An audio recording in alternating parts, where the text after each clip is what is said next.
Should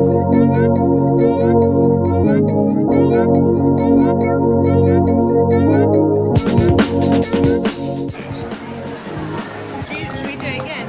Yeah.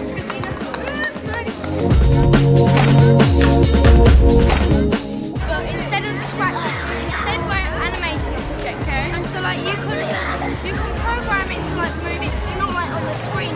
You actually have another robot to program. Me and my partner Joel, we've been working on it for like 2 weeks now, which is new beginners to the like do more harder things with the robot.